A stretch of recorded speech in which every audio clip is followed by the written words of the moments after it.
Ahí está. ¿Hasta ahora han podido acceder a las grabaciones de las clases previas? Sí. ¿Sí? Ok, ya. En general también les voy a mandar el link directamente en los correos. En esos correos que siempre les mando, ¿ya? Porque en teoría debiesen estar en eCampus, si mal no recuerdo, pero allí un poquito escapa de mi control. Vamos a la sesión de hoy día entonces. Ignacio, las clases grabadas yo las estoy subiendo a YouTube. Y después le mando el link a la escuela, y la escuela descarga las grabaciones, por lo que tengo entendido, y las sube a Drive. Profe, sabe que no sé por qué, pero a mí me llegan a mi correo. Muy bien, pero ¿le llegan para descargar? O sea, me llegan como un video porque yo lo presiono y sale usted hablando, así como un video. Entonces esa debe ser la labor que realiza ahí la escuela, ¿sí? Porque, por ejemplo, en las otras universidades yo adjunto el link de YouTube, ¿sí? Pero acá la indicación es que las envíe y allá las descargan y las suben al Drive, ¿ya? Lo importante es que puedan acceder a las grabaciones, ¿sí? Porque como sabemos no siempre podemos estar presentes en estas circunstancias en la clase, ¿sí? Como decíamos siempre, el computador está siendo ocupado por todas las personas allí en la casa probablemente, ¿ven? Vamos entonces con la sesión de día, la sesión número 3, ¿ya? Solamente para recordar, nosotros estamos tratando de hacer un proceso en este curso. Ese proceso culmina con una especie de posicionamiento crítico y reflexión crítica sobre la propia labor de enfermería, ¿sí? Pero en particular sobre la reflexión que podemos hacer de los distintos aspectos de enfermería, ¿sí? Especialmente de la mirada que tenemos como enfermeros o enfermeras, ¿sí? Es decir, el núcleo de este curso consiste en generar en usted una habilidad, ¿sí? Más que un conocimiento, una habilidad que le permita reflexionar críticamente sobre el ejercicio de su profesión, sobre cómo ejerce todos los días su profesión, cómo mira usted como enfermero y enfermera el escenario de su profesión, ¿sí? Y para eso comenzamos estas dos primeras clases tratando de mostrar lo importante que es la Todavía no pasan descripción. los 15 minutos, estoy presente. ¿Qué le pasó, Fernando? Ah, no, profe, Ya, llegué. No, estoy con recuérdeme, cuestión del internet, recuérdeme, andaba comprando pan más encima, disculpe por eso. A nadie le ya, importa. no se preocupe. Recuérdeme cuando salgamos, ¿ok? ¿Sí? Bueno.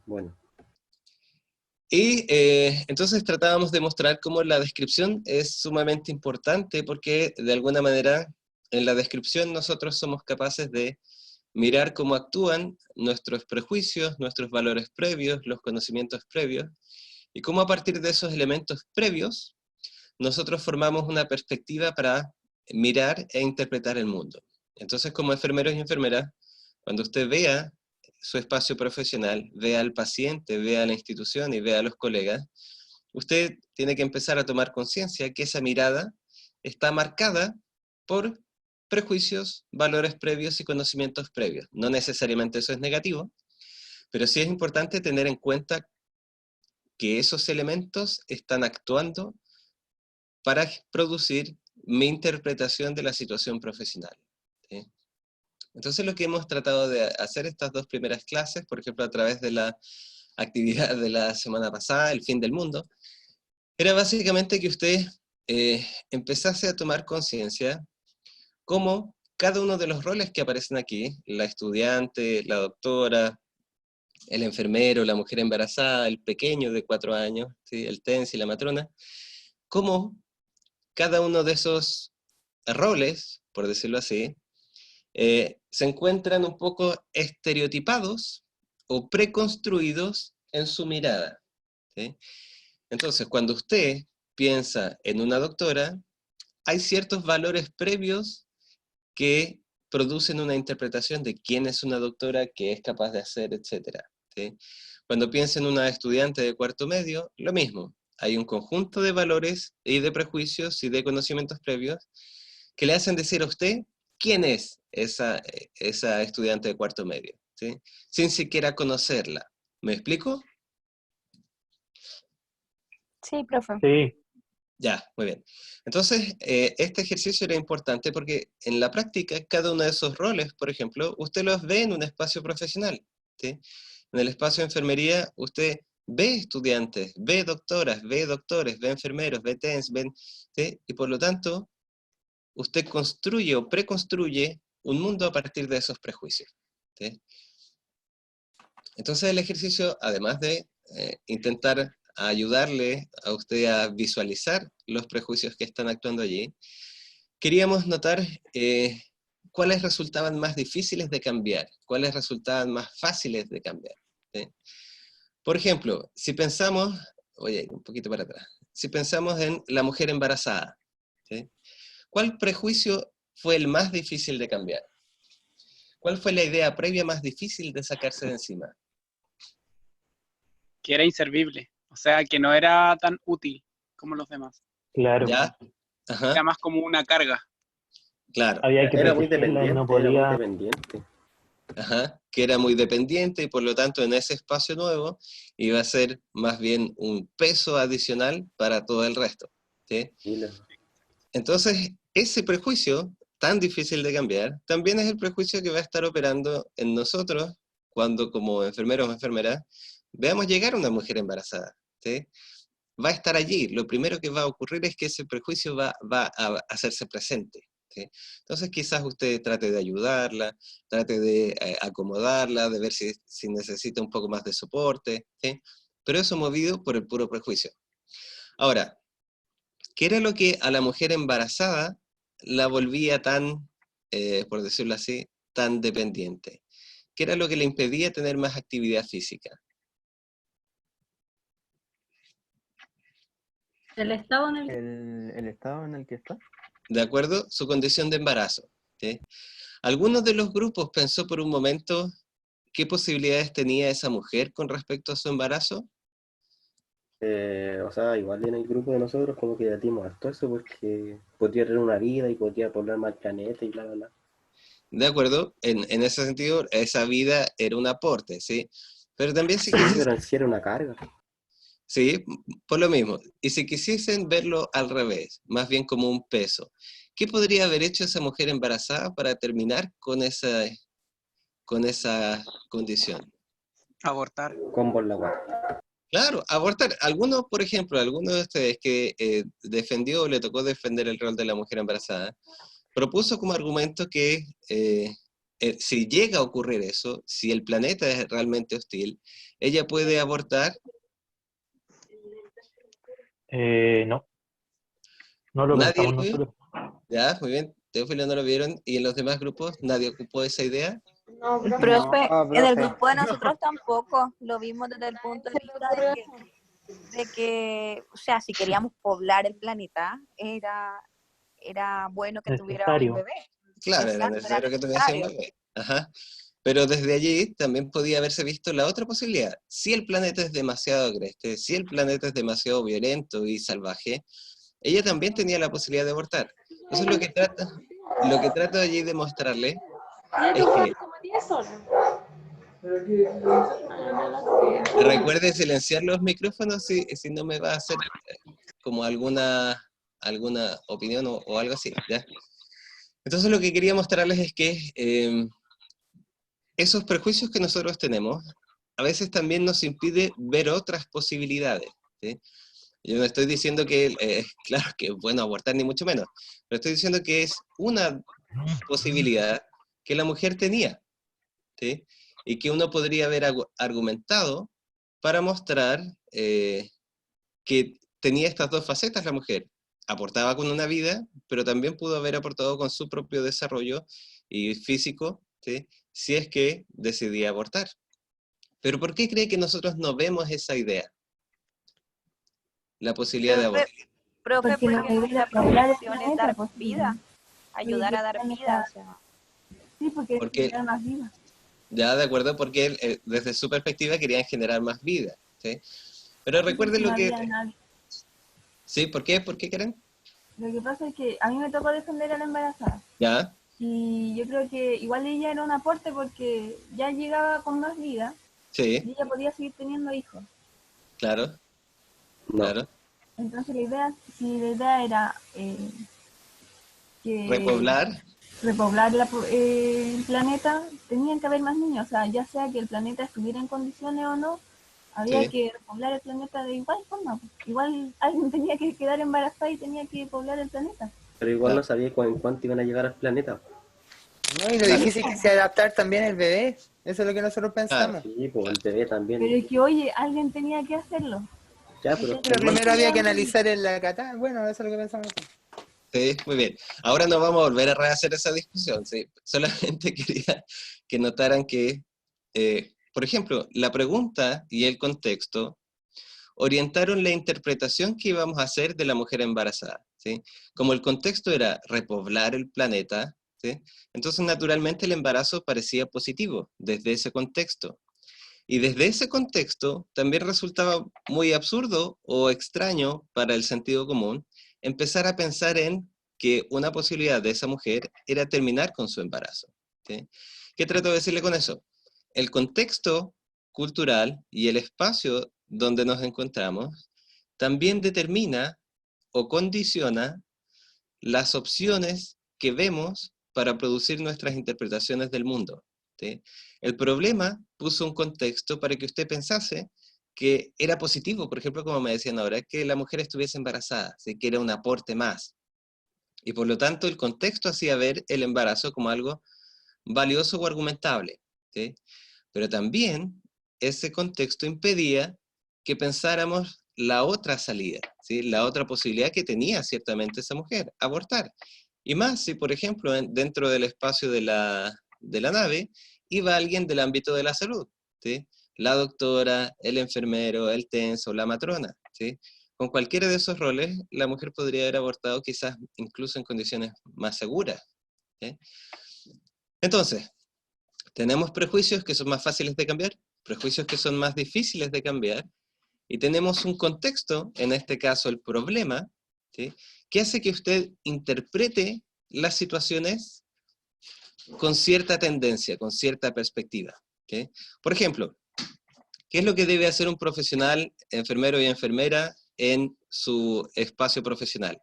¿Por qué debe velar? Por el bienestar de todos. ¿Bien? Por la salud, por el bienestar de todos. Entonces, desde allí, para un profesional de la enfermería, va a ser sumamente difícil y complejo ponerse a pensar en acciones profesionales que no necesariamente estén velando por la salud y el bienestar. Por ejemplo, los abortos terapéuticos, ¿sí? Los procesos de eutanasia, ¿sí? La muerte piadosa, ¿sí? Para un profesional de enfermería, entonces, cuyo fin en el contexto es promover la vida, es muy difícil pensar espacios donde pueda o deba hacer lo contrario. ¿Me explico? Entonces nos vamos como encauzando en una perspectiva, formando una mirada. No sé, profe, yo no creo que sea tan difícil. ¿Cómo así? Explíqueme. Lo que pasa es que la gente del área de salud es como súper fría, es como... Sí, Y de hecho esto se está dando en otros países, pues España, China, que tienen que decidir entre quién vive, si un adulto mayor o alguien joven. claro, Entonces tampoco lo veo tan alejado de la realidad. claro, sí, sí. Es cierto que, pero fíjese, como muy bien Pero ha la dicho prioridad no usted. son los adultos, los jóvenes siempre. ¿Cómo, Fernando? Como que siempre dan como prioridad a los jóvenes. La tercera Sí, edad igual se cuestiona un poco como la bomba. claro. Igual Es que cuestionado, pero como sí, prioridades de repente siempre prefieren más a los jóvenes así como lo sé yo. Pero igual depende ahora, en esta crisis sanitaria, sí, por la falta sí, de recursos también, pues, profe. exactamente, sí. Están invirtiendo los recursos en lo que menos se va a gastar. Claro, por eso a ese mismo punto iba, el punto que marcaba Herminia, ¿sí? Es decir, fíjese que aquí lo que cambió con respecto a otros momentos de nuestra historia es el contexto. El contexto de crisis, por ejemplo, sanitaria, hace que uno empiece a pensar de manera diferente y sienta que debe priorizar, como decía muy bien Herminia, ¿sí? Si tengo pocos recursos, entonces tengo que priorizar.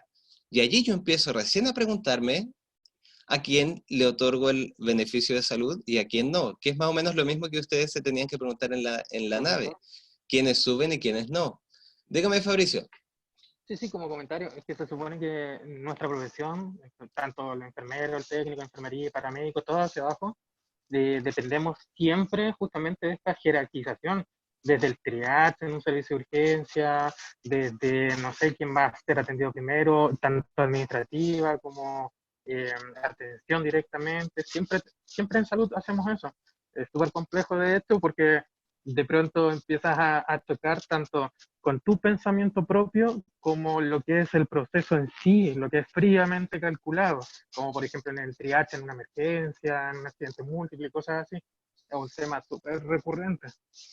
Claro, muy bien. ¿Sí? Es decir, en un contexto normal, por ejemplo, tenemos ciertos procesos que delimitan o quizás facilitan que nosotros como profesionales no tengamos que pensar a quién otorgar la atención. ¿Sí? Para eso está el triage y existen los protocolos. Es decir, se limita y se regula al mínimo la autonomía que usted como profesional tiene. ¿Sí? A mí me llegan los pacientes ya ordenados, ¿sí? Ya jerarquizados, ya establecidos quiénes van primero y quiénes van después. ¿Sí? Ya hay una cadena de mando institucional. Pero si cambiamos un poco el contexto, si nos movemos más hacia el espacio de la crisis, por ejemplo, ¿sí? O si dentro de este contexto ingresan personas que para mí son importantes, entonces yo empiezo a preguntarme por los criterios que estoy ocupando para hacer, por ejemplo, el triage, ¿sí? Para asignar los recursos, ¿sí? Para asignar las vacunas. ¿Sí? Es decir, el contexto hace que ciertas opciones resulten más fáciles de pensar que otras. ¿Sí? A eso quería como tratar de mostrarles. No solamente lo que yo pienso, creo, mis valores o mi cultura determina mi mirada como profesional, sino que también el contexto, el espacio profesional, también limita o regula las posibilidades que yo creo que existen para mis acciones profesionales. ¿Sí? Es decir, si nadie en la sala de espera, por ejemplo, es familiar suyo, usted sigue el triage, tal cual como ocurre. ¿Sí? Pero ¿qué pasa si un familiar suyo está allí en la sala de espera? ¿Qué va a ocurrir ahora? ¿Qué va a empezar a pensar? Apurar la atención, pues, profe. Claro, Sí. tratar de gestionar todo para que lo atiendan o no sé, mover contactos. Saltarlo directamente, en algunos casos ocurre, saltarte los Apresurar. protocolos y pedir favores. Claro, Y claro. empezar a Muy bien. apresurar al resto, ¿no? Como si fuera Exactamente. algo... Para que se atienda a mi familiar. ¿Ve? Entonces allí, si cambiamos el contexto, lo que yo voy a pensar que es posible también va a cambiar. ¿Sí? Y eso es sumamente importante para nuestros procesos porque implican acciones que van a ser muy diferentes. ¿Sí? Entonces, por ahí sale esta tercera pregunta que está ahí abajo. ¿Sí? Lo que quiero mostrarles es que, considerando estos dos elementos, mis propios prejuicios y mi cultura, y considerando además el espacio y el contexto en el que me encuentro, van a haber ciertas acciones, ciertas interpretaciones de la realidad que me van a resultar impensables, ¿sí? Imposibles de pensar, que no van a resultar como opciones en ese momento.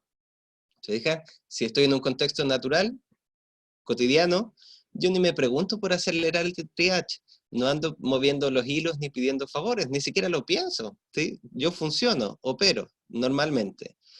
Pero cuando cambio el contexto y pongo a alguien que a mí, y fíjese lo que voy a decir, la brutalidad que voy a decir, cuando cambio el contexto y pongo a alguien que realmente me importa en la sala de espera, entonces yo empiezo a pensar de manera diferente.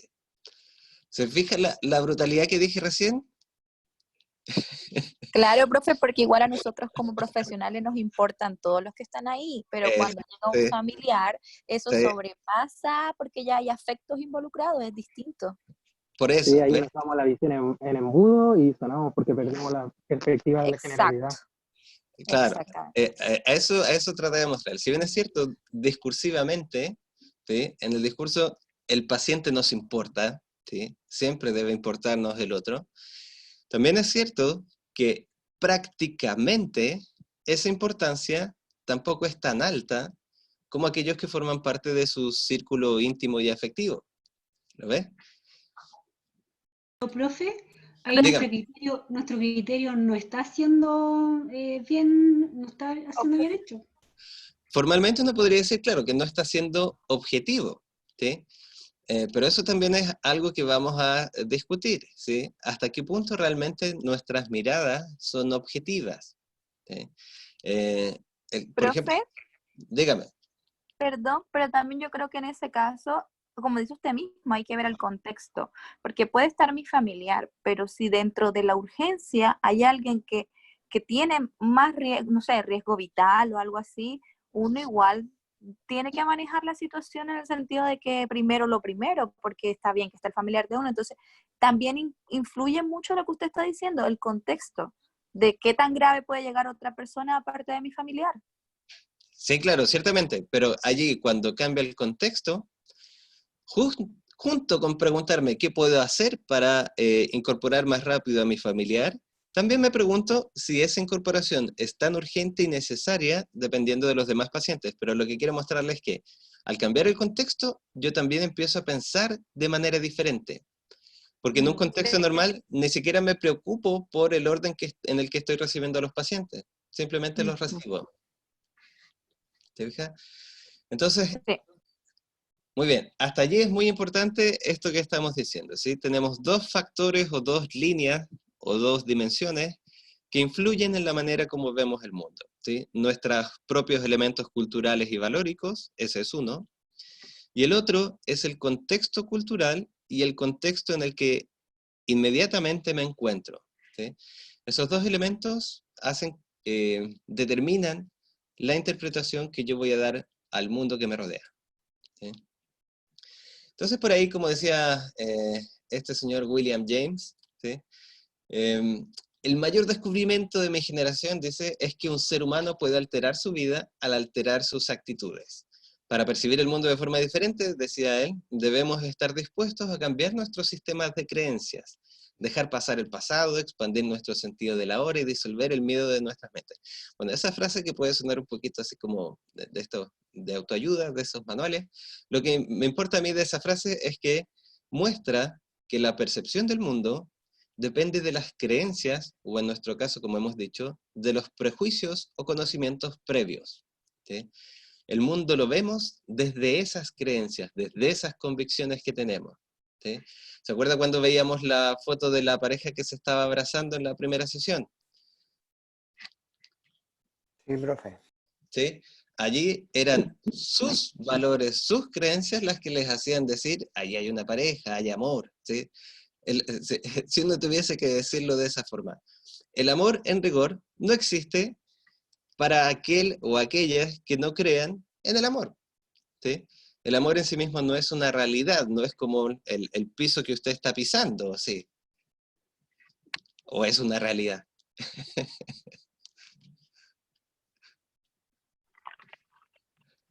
No, profe, no es una realidad. El amor. Muy bien. Muy El bien. amor de mi hija puede ser real. Ya, muy bien, de acuerdo, porque uno lo vive con esa fuerza, ¿sí? Lo Y vive lo con... creé y lo estoy creando. Muy bien, y lo cree. Es decir, eso es lo más relevante de esta cita de William James, ¿sí? Que él muestra o reconoce que desde nuestras creencias construimos el mundo que percibimos. Y esa palabra es muy fuerte, el mundo que percibimos, ¿sí? Mis ojos no ven neutramente, mis ojos ven a través de mis valores, ¿sí? Mi mirada se orienta por lo que yo creo, ¿sí? Por eso es que yo veo parejas, ¿sí? Si no, vería dos personas. Como usted puede ver hasta aquí, igual estamos entrando como en un problema, ¿sí? Es decir, si cada uno describe el mundo que lo rodea desde sus propios valores, desde sus propias creencias y además desde su propio contexto, entonces en un espacio de la salud, por ejemplo, en un CEFAM, me voy a encontrar con personas que piensan diferente de mí, ¿sí? Probablemente usted acepte rápidamente eso, todos pensamos diferente. Pero el problema que eso genera es que eso trae conflictos. Pensar de manera diferente una situación significa que no vamos a estar de acuerdo en qué es lo que está ocurriendo allí, ¿sí? En qué es lo importante, ¿sí? Tengo dos abuelitos que tienen más o menos los mismos síntomas. ¿A quién voy a atender primero? ¿A la abuelita o al abuelito? Ambos con la misma gravedad. ¿A quién va a atender primero usted? Al que llegó primero. Al que llegó primero, claro. Ah, pero muy bien, pero fíjese que allí ya hubo disidencia. ¿Al que llegó primero o a la mujer? Al que llegó primero. Al que llegó Claro. primero. Sí. Pucha, vería los dos, pero no sé, uno le da un poco más de criterio a la mujer, no sé. No, pero Pero es lo mismo, igual es la que llegó. Eso no es excluyente en servicio. Ya, Y muy si bien. ambos hubieran llegado al mismo tiempo, se atiende al Sí. que corre más riesgo, o sea, el que tiene más patología. Ah, eso sí, porque Al que quiere se más desmaya riesgo, primero. claro, pero el profe dice que están en las mismas condiciones, pues. En las mismas condiciones, El sí. profe dice que están en las mismas condiciones, ¿cachai? Ahora De déjeme... gravedad, pero no... Si está en algún riesgo, están los dos en el mismo riesgo. Sí, No, claro, de pero gravedad. obviamente- Claro. Déjeme preguntarle ahora lo siguiente. Entonces, usted dice que hay que atenderlo, en ese caso, al que llegó primero. ¿Y eso sería justo? Claro. Claro, Muy profe. Sería justo. Muy bien, muy bien. Entonces ahora yo le agrego otro punto para esa No está reflexión. más grave que el otro. Suponiendo que están en la misma gravedad, ¿sí? Suponiendo que están en las mismas condiciones, ¿sí? Ah, bueno. Pero allí yo le agrego otro punto para que vea cómo naturalizamos ciertas cosas. A ver, si un abuelito vivía, no sé, dentro de la comuna de ese hospital, ¿sí? Pero la abuelita vivía en otra comuna y por su previsión tuvo que dirigirse a ese mismo hospital. La abuelita tuvo que viajar mucho más y por eso llegó más tarde, ¿sí? O el abuelito, por ejemplo, tenía auto y por eso llegó más rápido. Entonces, ¿es justo atender al abuelito? O de otra manera, ¿es justo atender al que tiene más medios para llegar antes que el que Al que no? llegó primero. Es que ese es por Profe, gravedad, sigue siendo No, por al que le Esto no es costó más. asuntos personales Los de medios ellos, por no nos llegar, importan a profe. nosotros. Profe, de Entonces, mi punto de Soy vista feo. no Estos es cabros me caen bien, justo. directo. No es justo, pero igual hay que atender al que llegó primero, porque también a veces se maneja un orden. Entonces era lo que decía usted, son protocolos que se manejan y uno igual no los puede saltar a veces. Y vos, profe, no puede decir ya quién tuvo Igual, problemas para llegar, ya quién se igual, levantó más tarde. igual, ah, profe, es muy raro bien, que sí, ocurra esta situación porque cuando sí, vienen de la misma gravedad, o sea, de urgencia, lo ingresan a los dos inmediatamente. No dejan a claro. uno esperando fuera. De acuerdo, de acuerdo. Solo quería mostrarles que hay ciertas cosas que, de nuevo, nosotros no miramos. Por ejemplo, pensamos primero que el orden de atención, de acuerdo a criterios, como el de la gravedad, es justo, ¿sí? Es decir, naturalmente, naturalizamos la idea de que el criterio de selección es justo. Pero se nos olvida que es un criterio de selección y por lo tanto hay ciertos elementos que se consideran más importantes que otros. La gravedad por sobre, por ejemplo, los medios para disponerse a sí mismo y entregarse a sí mismo el servicio de salud, ¿sí? La persona que vive en situación de calle probablemente le va a costar muchísimo acercarse a la institución de salud para decir, ayúdeme. En cambio, el sujeto que tiene un auto, que tiene familia, que puede llevarlo en auto, tiene menos dificultades. Entonces, desde allí, no necesariamente uno puede pensar que el sistema es justo. Puede ser eficiente, si quiere verlo así. Puede ser más oportuno. Pero recuerde a propósito de estas mismas cosas, como por ejemplo uno pide, cuando teníamos clases presenciales, que ciertos factores que me impiden llegar a la hora se consideren, ¿sí? Por ejemplo, tengo una prueba, ¿sí? Y vivo lejos. Entonces, ¿qué hace usted si llega tarde? ¿Cómo va a intentar justificar su atraso? ¿Qué va a decir allí? Diciendo que vivo lejos, como yo. Claro, Que primero la estación del metro. claro. Es decir, allí, en esas circunstancias, usted sí considera importante incorporar la distancia, incorporar el viaje que usted hace. ¿Lo ve? Entonces, de nuevo, nuestras circunstancias hacen que cambiemos o no los criterios o la forma de interpretar la situación. Para resolver, en general, esas discusiones que se producen por lo diferente que vemos el mundo unos de otros, ¿sí? Las personas y los servicios profesionales y en general todas las instituciones tienden a buscar criterios, y no cualquier criterio, sino criterios que puedan ser verdaderos, que puedan ser de alguna manera corroborados. Por ejemplo, la gravedad de un paciente no puede ser algo subjetivo. No es que a mí me parezca que el paciente está grave. usted debe apoyar ese juicio en algo verdadero, ¿sí? Dígame algo verdadero y objetivo que podría corroborar la gravedad de un paciente. Tiene una presión arterial sobre 180. Signos vitales. Muy bien, ya, de acuerdo. Los signos vitales, la presión arterial, usted la mide con un instrumento y le da un valor objetivo, ¿sí? Claro. Exacto. Y ese valor entonces uno dice que es verdad. El paciente tiene eso, ¿sí? Tiene una presión elevada. Muy bien. Entonces, como usted ve, para resolver eso, en general ocupamos criterios que nos permitan decir qué es verdadero y qué no, ¿sí? Que eliminen un poco la subjetividad y que traigan criterios más objetivos, ¿sí? Aquí hay un caso, en su momento fue muy mediático este caso, e incluso cada cierto tiempo vuelve a aparecer, que fue una discusión que se produjo por la siguiente situación. Decía la noticia: Juan es un niño que a sus 10 años ha cometido una buena cantidad de robos con intimidación. Tras haber sido formalizado y procesado, ingresó a un programa de libertad asistida en aquel tiempo, donde una trabajadora social se transforma en su delegada y busca reinsertarlo a la sociedad. En ese proceso, decide la trabajadora social cumplir el sueño de Juan, es decir, trata de mostrarle a Juan que si actúa como corresponde, puede obtener ciertas cosas de la sociedad, ¿sí? Y decidió cumplir el sueño de Juan y llevarlo a un entrenamiento de la Universidad de Chile. Su caso generó alarma pública y los medios de comunicación se hicieron presentes colocando titulares como: el Chucky entrena con la U. Tras cometer 10 robos se le cumple su sueño. Entonces, claro, cuando este niño fue a entrenar con la Universidad de Chile, ni siquiera estuvo afuera de la cancha mirando por la reja, como lo hacían los demás niños y las demás personas que estaban ahí.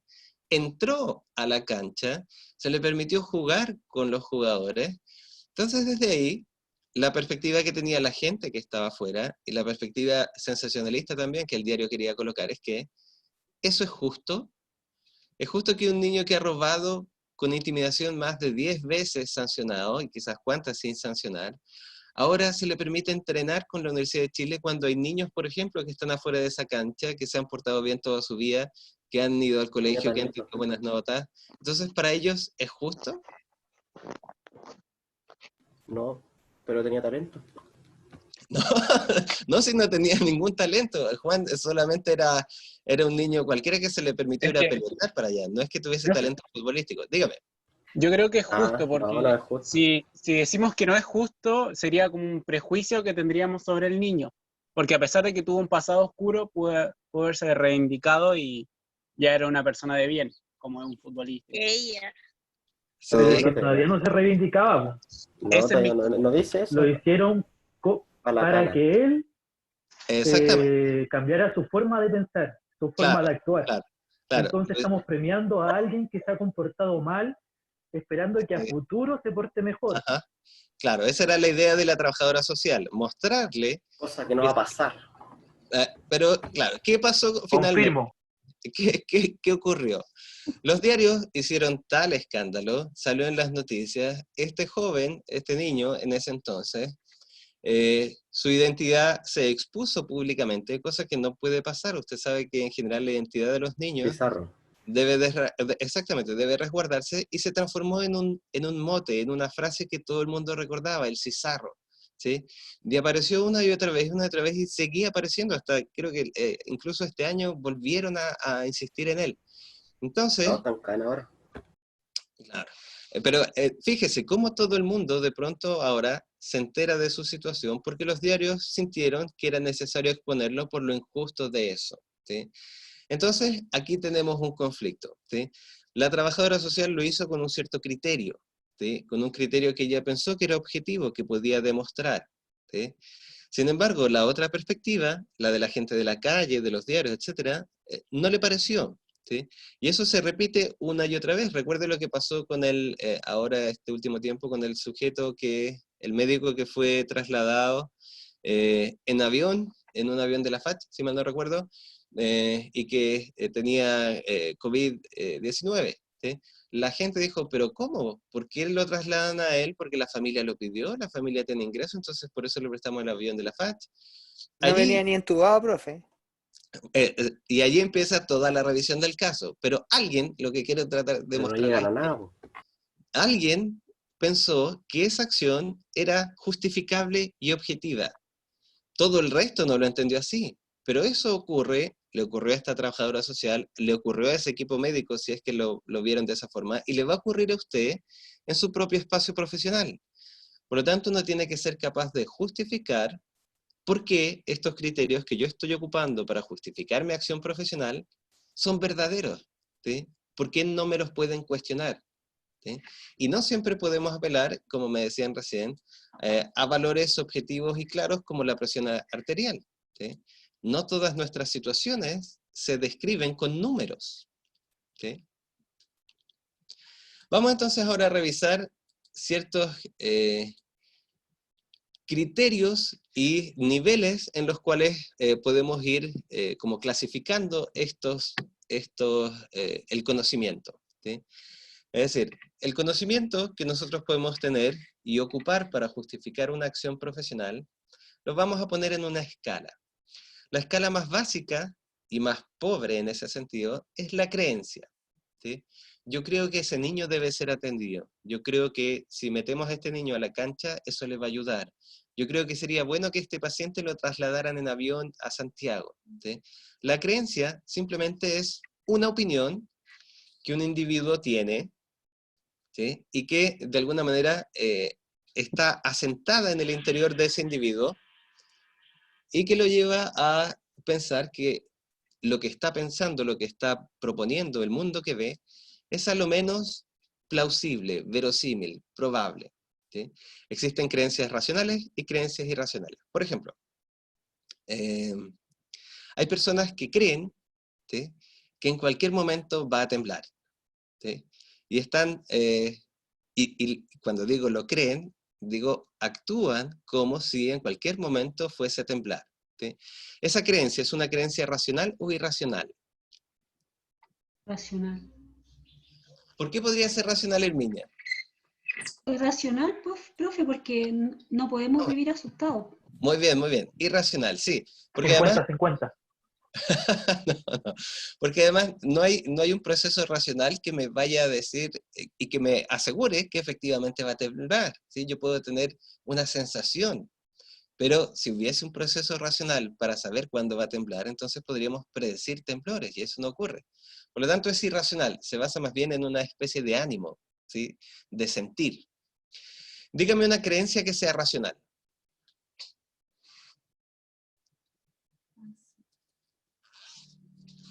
La ciencia. Racional sería como ver el tiempo en la noche y que dijeran mañana va a ser 30 grados y hubieron 30 grados. Muy bien, ¿sí? Esa es una creencia racional, por ejemplo, porque se basa en un cierto discurso o raciocinio, ¿sí?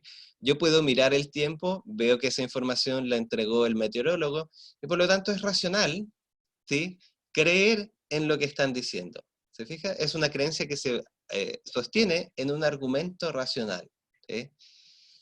Entonces, el nivel más básico de nuestras tomas de decisiones se basa en la creencia, ¿sí? Normalmente en la vida cotidiana uno toma decisiones por lo que cree, más que por lo que realmente sabe, ¿sí? Pueden ser creencias racionales, como hemos visto, o creencias irracionales, ¿sí? No quiero que salgas esta noche porque te puede pasar algo, ¿sí? Usted tiene esa creencia, tiene su pecho agitado y siente que la otra persona no tiene que salir. Esa es una creencia irracional y muchas veces en lo cotidiano, Tóxico. claro, tomamos decisiones que pueden ser así. A veces más tóxicas, menos tóxicas, pero ahí están, ¿sí? No necesariamente son negativas, pero son irracionales, ¿sí? El segundo nivel de este tipo de conocimiento es el que llamamos certeza. La certeza es un poco más profunda y arraigada que la creencia. La certeza, como dice allí, es una convicción profunda que otorga seguridad al individuo y elimina la actitud escéptica frente a ella. Es decir, deja de considerarla como algo probable o plausible y pasa a considerarla como algo incuestionable. La actitud escéptica quiere decir una actitud que pone en duda, ¿sí? Por ejemplo, cuando yo creo algo, en el nivel más básico, ¿sí?, puede venir alguien y me puede decir, mira, por tales y cuales razones, no creo que esto pase, ¿sí? Y uno puede decir, ¿sabes qué? Pues puedes que tengas razón, sí, pero yo aún así lo creo. Es decir, en el nivel más básico uno puede poner en duda sus propias creencias, ¿sí?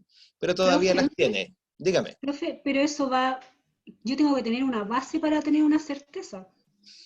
Muy bien, y aquí justamente, Herminia, la base es que uno cree con fuerza, ¿sí? Por ejemplo, a ver, si uno es creyente, católico, cristiano, su creencia no es meramente una creencia como en el primer nivel, es una certeza, ¿sí? Y usted puede sentir eso, para el que es verdaderamente creyente, no se puede poner en duda la existencia de Dios, por ejemplo, o que usted tiene un alma, ¿sí? ¿Me explico con la diferencia?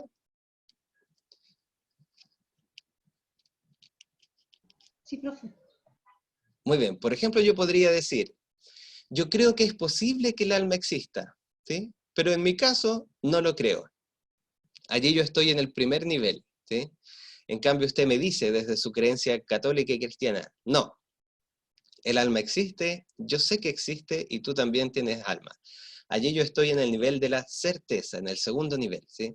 Sigue siendo una convicción, se fija, se basa en una especie de fe profunda en lo que yo estoy mirando, ¿sí? No se basa en un conocimiento, ¿sí? Se basa simplemente en eso, en una convicción valórica, ¿sí? Y por lo tanto se transforma para esa persona en algo seguro, ¿sí? A veces en los servicios de salud usted ve que muchos profesionales toman decisiones en base a certezas, ¿sí? Usted puede tener la certeza que si deja ir a esa persona va a empeorar y hace lo posible porque esa persona se quede. No tiene todavía conocimientos para asegurarlo, pero usted tiene la certeza que si se va a empeorar, ¿sí? Ese es el tipo de decisiones que está allí, ¿sí? Que se basa en ese nivel. Se vuelve algo incuestionable, por lo tanto, para esa persona, ¿sí? Esto no significa que sea un conocimiento cierto, ¿sí? Por ejemplo, le colocaba ahí, recuerde que en la antigüedad se tenía la certeza de que la Tierra era plana, ¿sí? Y se vivía con esa certeza, ¿sí? Se planificaban los viajes con esa certeza, ¿sí? No teníamos conocimiento del mundo, pero era una convicción tan férrea, tan interiorizada, tan afirmada que las personas planificaban en base a ello, ¿sí? Pero la diferencia entre estos dos y el tercer nivel es que para saber, que es el nivel más exigente del conocimiento, para saber no es suficiente creer que algo sea verdadero. Para saber ese algo que yo debo saber, debe ser verdadero. No basta con creer que sea verdadero. ¿Me explico? No basta con que yo crea que la presión es alta. La presión debe ser alta y debe corroborarse, por ejemplo, con el instrumento que toma la presión. ¿Vamos bien hasta ahí? ¿Se comprende la graduación? El nivel más básico, creencia, entre medio la certeza, y el más exigente es el conocimiento, donde aquello en lo que yo me baso, aquello que yo conozco, debe ser verdadero. Y por lo tanto debe ser demostrable. Profesor, una Dígame, consulta. dígame. Si yo lo analizo desde el siguiente punto de vista, ¿cómo lo calificaría? Yo decir que el mejor helado del mundo es de vainilla. ¿Eso es Muy, saber, certeza o creencia? muy bien. Y si yo le digo, supongamos que es en ese mismo diálogo, yo le digo, no, pero para mí el de chocolate es el más rico. ¿Qué me vuelve a decir usted? Yo le digo que para mí, yo prefiero el de vainilla. Corto. Ya, muy bien. Si me dice, bueno, te entiendo, pero yo prefiero el de vainilla, usted está en el nivel de la creencia. Si usted me dice, no, estás equivocado, el helado más rico del mundo es el de vainilla, entonces usted está en el plano de la certeza. ¿Se fija? Perfecto. El más Ya. rico del mundo es Pitufín. Lastimosamente ustedes dos están equivocados y el mejor es el Ahí entramos en conflicto, ¿ves? Aquí tenemos entonces esos tres niveles, ¿sí? Y son importantes para nosotros porque en el espacio profesional estos tres niveles actúan, ¿sí? Aunque uno no los vea. Uno toma decisiones en base a creencias, toma decisiones en base a certezas, y normalmente se exige que todas nuestras decisiones sean en base a saber. pero no todo lo podemos saber. No de todo tenemos un conocimiento verdadero. ¿Sí? Piense, por ejemplo, cuando en los espacios de salud usted nota, percibe que puede haber ciertos indicios de maltrato en una niña. ¿Sí? No tiene el conocimiento, no lo sabe, no lo puede demostrar. Tiene una convicción quizás, o tiene una creencia. Y en base a eso se activan protocolos. ¿Sí? Entonces, para comprobar algo como verdadero, básicamente hay dos grandes líneas que se han intentado mostrar. ¿Sí? Hay verdades que tradicionalmente se han llamado verdades empíricas, y hay verdades formales. ¿Sí?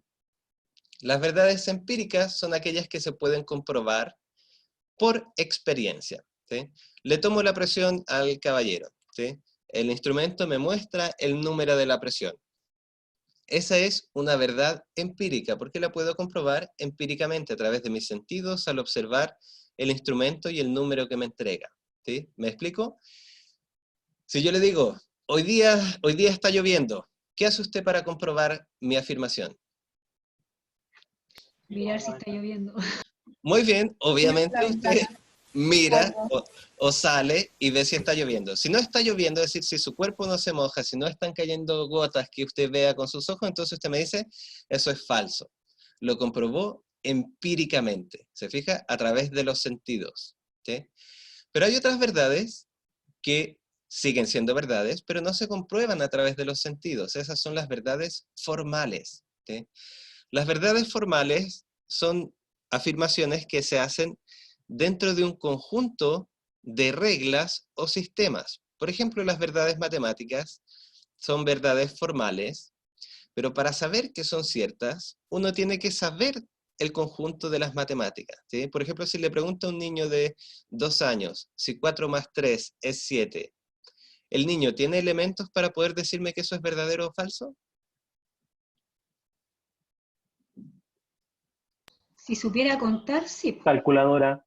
Muy bien, Herminia, a eso voy. Si supiese contar, es decir, si supiese matemáticas, si hubiese aprendido las reglas de la matemática, el niño podría decirme si es cierto, ¿sí? Pero para poder responder, como bien decía Herminia, necesita saber las reglas de las matemáticas. Si yo le digo que en el tenis los puntos se hacen, van de 15 en 15, ¿eso es cierto o es falso? Cierto.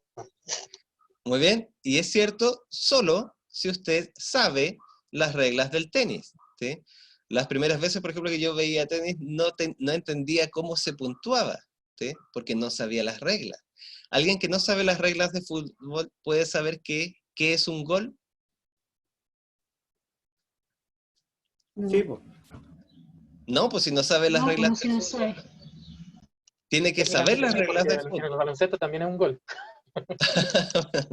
A lo que voy es que para que una verdad de ese tipo exista, solo puede comprobarse si uno conoce el conjunto de reglas y el conjunto de afirmaciones donde esa frase se puede hacer verdadera. ¿Sí? Si yo le digo, un cuadrado tiene 4 ángulos rectos, ¿es verdadero o falso?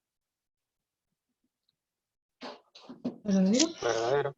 Muy bien. ¿Es una verdad empírica o formal? Formal. Formal. Formal. ¿Se fija? Porque en nuestro mundo concreto no hay cuadrados exactos. ¿Sí? Incluso si yo agarro un compás, no voy a encontrar ángulos de 90 grados exactos. ¿Sí? Solo es una frase que yo puedo decir que es verdadera si conozco de geometría. ¿Bien? ¿Bien hasta aquí? Sí. Muy bien.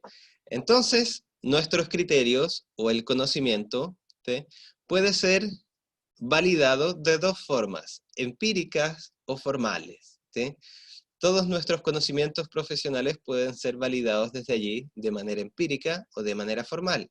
Y así yo demuestro que mi toma de decisiones se basa en algo verdadero, ¿sí? Y no en una mera creencia o no en una mera convicción. ¿Sí? Entonces, ¿en qué va a consistir su taller? No necesitan entregármelo hoy día, ¿sí? Recuerde siempre eso, ¿ya? Básicamente en sus grupos de siempre, vaya haciendo un listado de 15 frases que usted considere verdaderas, ¿sí? 15 frases que usted y su grupo considere verdaderas. Por ejemplo, la frase del helado de vainilla, ¿sí? La frase, no sé, todas las parejas deben amarse, ¿es verdadero? Lamentablemente no. No. Ya, muy bien. ¿Ya? Y ahí tiene una afirmación, ¿sí? Su grupo la puede creer o no la puede creer. Entonces usted hace una lista de 15 frases. Y para cada una de esas frases que usted encuentra, dígame cuáles de ellas son verdades formales y cuáles de ellas son verdades empíricas. ¿Me expliqué? El punto 3 no se hace, ¿sí? Es un poquito más enredado y más adelante lo vamos a ver. Por ahora, 15 frases que consideren verdades, ¿sí? Lo más importante en la sociedad es la familia. Sí, sí. Ya, muy bien. Esa es una frase que usted y su grupo considera verdad. Ahora, en la 2 usted me dice, ¿esa frase es una verdad empírica o es una verdad formal? Normal. ¿Es difícil esa frase? Sí, Sí. difícil, Yo diría- profe. sí, es muy difícil. Yo Sobre diría- todo en esta época. Muy bien. Sí, por eso le dicen formal, porque Formal, es teórico, profe. es como teórico. Muy bien, sí. Yo diría que es formal porque se basa en una especie de conjuntos de reglas. Hay que saber qué es una familia, etcétera, ¿sí? Y lo justifican brevemente. Es formal porque, bla, bla, bla, bla, ¿sí? El agua hierve a los 100 grados. ¿Es una verdad empírica o formal? Formal porque tiene una base. Empírica. Formal. Ah, ¿Se fija que Formal. Formal porque hierve a los 100. no va a meter la mano ahí para ver si está...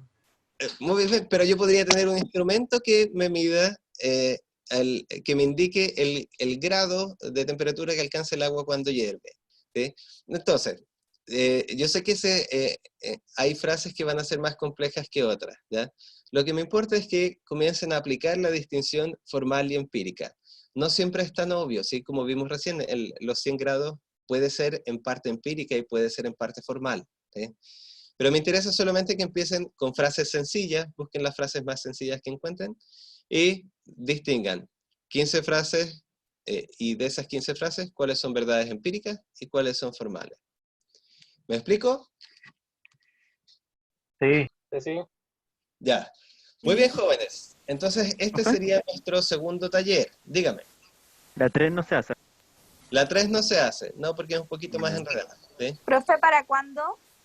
Que me llegue en general dentro de la semana para mí está bien, ¿ya? No hay apuro todavía. Pero sí recuerden ir quedándose con estos talleres porque de allí sale su portafolio, ¿bien? Muy bien. Y siempre con los mismos grupos. Sí, profe. Muy bien. ¿Dudas, consultas? Ya, profe, me explica de nuevo la parte formal y empírica, ¿cuál es la diferencia? Muy bien, a ver. Tomemos frases bien prácticas, ¿sí? Tomemos una frase, por ejemplo, el pasto que está afuera de mi casa es verde, ¿sí? ¿Bien? Y yo digo que es una frase verdadera, ¿bien? Eso es la 1. Coloco 15 frases de ese tipo, ¿sí? Luego en la 2 me pregunto, para cada frase, el pasto que está al frente de mi casa es verde, ¿es una verdad empírica o es una verdad formal? Las verdades empíricas se comprueban a través de los sentidos. Las verdades formales se comprueban conociendo el conjunto de reglas donde esa frase es verdadera. El que el pasto esté de afuera de mi casa es verde, ¿cómo lo comprueba usted? Saliendo a ver el pasto. Muy bien, ¿se fija? Salgo a ver el pasto y Y veo no era que verde. es verde. O veo que no era verde. Yeah. Pero lo compruebo empíricamente. Y por eso es una verdad empírica. Se fija, lo comprueba a través de los sentidos. Ah, ya. En cambio, las verdades formales, yo no necesito recurrir a mis sentidos. Por ejemplo, lo que decía recién sobre el cuadrado tiene 4 lados. ¿Es una verdad formal o empírica? Formal.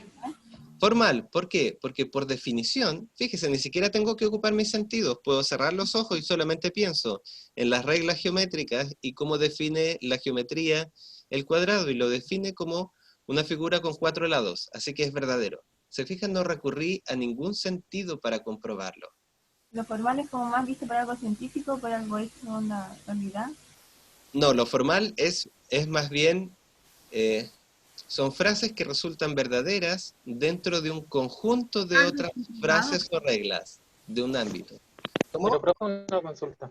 Sí, Si yo tengo una proposición y sí. el contexto de esta proposición puede cambiar, por ejemplo, de una verdad empírica a una formal, ¿existe esa posibilidad? Porque yo lo veo desde el siguiente punto de vista. Sí, sí, Y mi amigo, por ejemplo, que vive en Valdivia, me sí, dice que está lloviendo, pero muy yo acá bien. en Santiago salgo y veo que no está lloviendo, Sí, de manera empírica diría que no es verdad, pero de manera formal, a través del estudio de la meteorología, puedo decir que sí. en Valdivia llueve mucho. Bueno, por eso lo importante ¿Cómo lo aquí, porque lo importante aquí es que la frase sea concreta. Por ejemplo, su amigo debe haberle dicho, aquí en Valdivia, ahora y en este momento está lloviendo, ¿sí? Entonces, Perfecto, ya. usted no puede salir de su casa y comprobarlo, pero ¿cómo lo comprobaría usted? ¿Qué le diría? A ver, muéstrame cómo anda el teléfono. Es ¿Ahí decir, sería formal? allí sería empírica. ¿Por qué? Porque lo está comprobando a través de sus ojos. ¿Se fija? Profe, y si yo digo el coronavirus mata, eso sería formal Muy bien, sí, Sí, claro. o sí, empírico. se puede ¿No es cierto? comprobar. Po. Sí, pero es la frase el coronavirus mata, tal cual como está formulado así, es formal, porque para responderlo, yo no tengo que ver este caso en particular, solamente tengo que ver la definición de la enfermedad y las consecuencias de la enfermedad según cómo se define. ¿Te fijas que la frase no dice, el coronavirus va a matar a este paciente que tengo junto a mí? Allí, por ejemplo, tendría que ser empírico si yo estoy hablando de este paciente que está junto a mí. Pero si hablamos del coronavirus en general, me basta apelar a la definición de coronavirus y ver las posibles consecuencias de la enfermedad. ¿Sí? Y eso es formal. Ya entendí. Gracias. ¿Sí? Por ejemplo, otra verdad formal. En una evaluación, usted puede ser calificado de entre 0 y 7. ¿Es empírica o es formal? Es formal. Formal porque está dando un rango, profe. Muy bien. O Doy sea, un profe, son rango. como cosas que ya tienen un parámetro formado, cosas que ya que podemos deducir que es una verdad porque algo lo avala. Muy bien, quizás la frase es esa. Las verdades formales se pueden deducir de otros conocimientos. Por ejemplo, si yo sé que es una evaluación, yo sé también que las evaluaciones tienen calificaciones y hay una escala de calificación que va del 1 a 7. Eso es puro conocimiento, ¿sí? Puro conocimiento abstracto, por decirlo así. Y por eso yo puedo decir que es cierta la frase que dije recién. Una evaluación puede ser calificada de 1 a 7. ¿Se fija que no recurrí nunca a mis sentidos? Ok, pero profe, volviendo al caso que hizo Fabricio, Sí, si él se va al tiempo y ve que en el tiempo efectivamente el meteorólogo dijo que sí, que iba a llover en Valdivia y sí. que más o menos, porque a veces dicen, no sé, en horas de la tarde, de la mañana, ahí puede ser ¿Formal? la verdad formal. Pero fíjese, muy bien, pero fíjese allí. ¿Allí usted realmente está comprobando que está lloviendo? Si el meteorólogo dice, mañana a las 3 de la tarde va a llover. ¿Estoy comprobando? Ya, muy bien. No, pero si el amigo le está diciendo que está lloviendo en ese momento, o sea, no lo puede comprobar, pero va a un medio donde hay algo tangible que dice que sí está lloviendo, o ver una noticia, no sé, ¿es formal o no? No, por entiendo, eso. o sea, Sí, va muy bien. Sí, siguiendo ese ejemplo, su amigo le dice, aquí en Valdivia está lloviendo ahora. ¿Sí? La única manera de comprobar eso es mirando. Puede que le mande la cámara, puede que le mande una foto, puede que le muestre su mano mojada por la lluvia que está cayendo. Ya entendí. ¿Sí? Es a Y través de ahí, un sentido, entonces no es exactamente, formal. sí. Ya. ¿Se fija? Y ahí es empírica porque recurro a mis sentidos para verlo. ¿Sí? Ok, ya entendí. Gracias, profe. Muy bien.